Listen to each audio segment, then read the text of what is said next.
Cleopatra VII, the most famous bearer of that name, was the daughter of Ptolemy XII, and she became queen on his death in 51 BC, when she was just 17 years old, where she ruled successively with her two brothers, Ptolemy XIII and Ptolemy XIV, until her death in 30 BC, that ended the rule of the Ptolemies in Egypt, where the country became a province of the Roman Empire.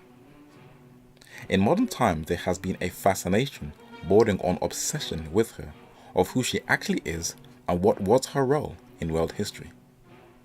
National Geographic did a study on her and labeled her as the world's first celebrity.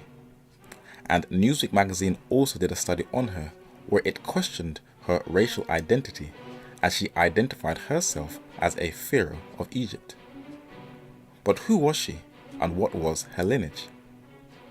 Ancient Egypt has been a wonder to the Western world for its deep preservation of its culture that includes temples, manuscripts, and human remains.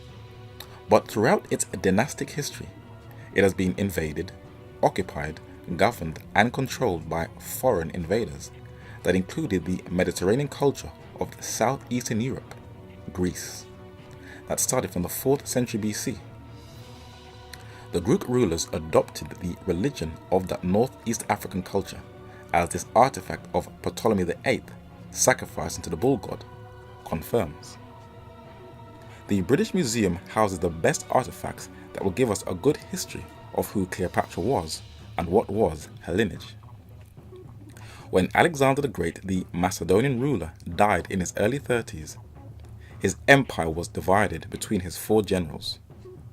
Ptolemy I, a Macedonian Greek, governed Egypt and founded a dynasty that would rule for the next 3 centuries.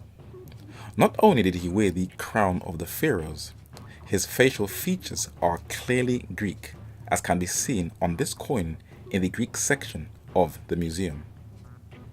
Cleopatra, as can be seen on this coin, is depicted clearly as a Greek with the Hellenistic nose fold. The artists were very aware of who they were depicting. Mark Antony, who bore her twins, though a Roman, also has similar facial features with a similar nose fold. Julius Caesar, who also had a liaison with Cleopatra and apparently bore her a child, also has a similar nose fold. Cleopatra lived with him temporarily in Rome until his assassination in 44 BC. This Roman ruler that our 7th month is named after is said to have killed 192,000 men in battle. But his stepson and successor, Caesar Augustus, who he left 3/4 of his empire to in his will, with a huge fleet invaded Egypt in the Battle of Actium in 31 BC, where both Antony and Cleopatra committed suicide to escape capture.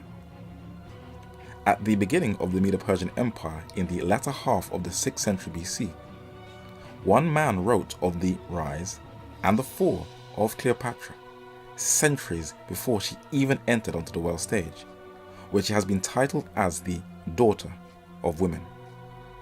Who is this man who saw way into the future, and what significance or relevance has it for us in this digital age? We shall find out in an up-and-coming study on the Book of Daniel.